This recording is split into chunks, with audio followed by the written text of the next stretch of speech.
let's see what the pressures and the temperatures coming out of this 2000, let me see if I got it right, hybrid, yeah, 2020 hybrid, as you can see from the large yellow line for high voltage, electric compressor, CRV touring package. We've had it running for several minutes, like you can see where it's in minute 6, 7, 8, 9. It's heading into minute 10 right now. And it was about 5 minutes before I even hooked up this pad. And so it's like 15 minutes. It's stabilized out. It's 73 degrees out. Sun load, 12:45 or 1 o'clock, 1:42 p.m. And so the vehicle's been sitting here steady. And now let's look at our temperatures coming out of the dash. Our temperature coming out of the dash, 44.9, 44.8, 44.8, 44.7, 44.8. So we look over almost a 5-minute span, a period of time. It's rock steady within tenths of 1 degree, 44 degrees. There is no modulation, there's no cutting in and out. It's just rock steady. The outside ambient temperature has been 71, 73, 71, 70. Between 70 and 73 is the outdoor temperature, and I'm taking that temperature right here as the air gets sucked into the condenser.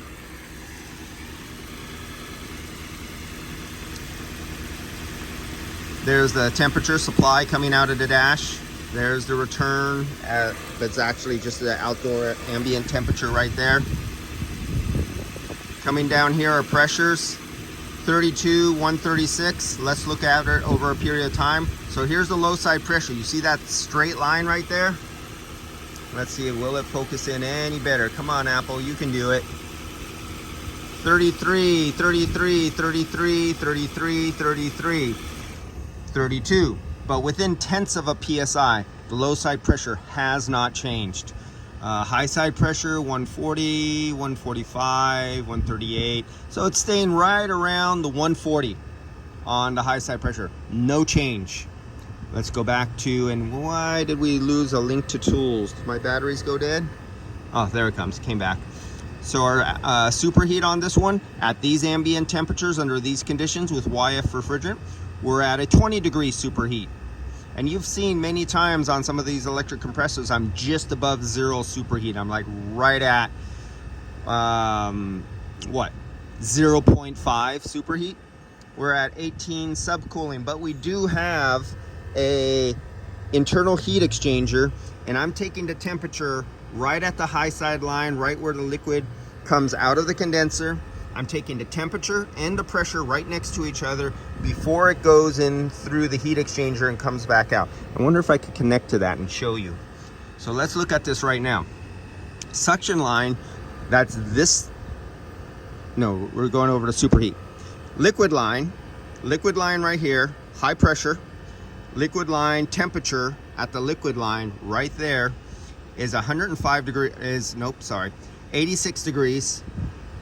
And our subcooling is 17, 18 degrees. Now I'm going to take this off before the heat exchanger. So here's the heat exchanger going right here, and it comes back out of there. Let's take the temperature on the other side of this liquid line where it comes right back out, and let's see what happens.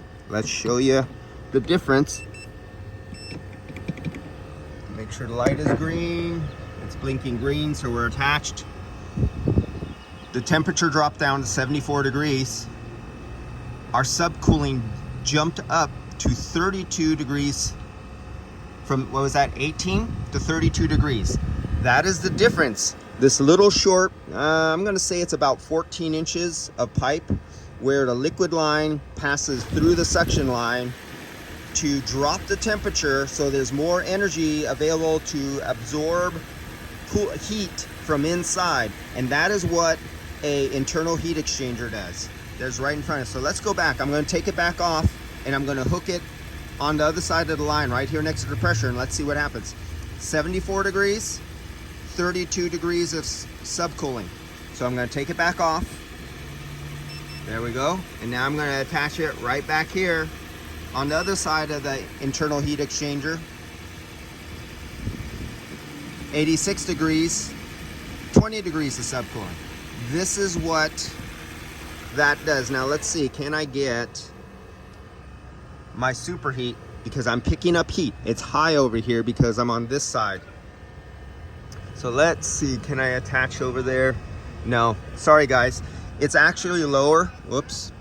It's actually lower on the other side. If I was able to take this low side temperature and if I could hook it up over there where I cannot hook it up because you just can't get your hands inside there, I'm gonna bank, this is somewhere about 9 degrees of superheat on the other side of that internal heat exchanger on these lines, but I can't show you. All right guys, I'll see you later. I hope you learned something.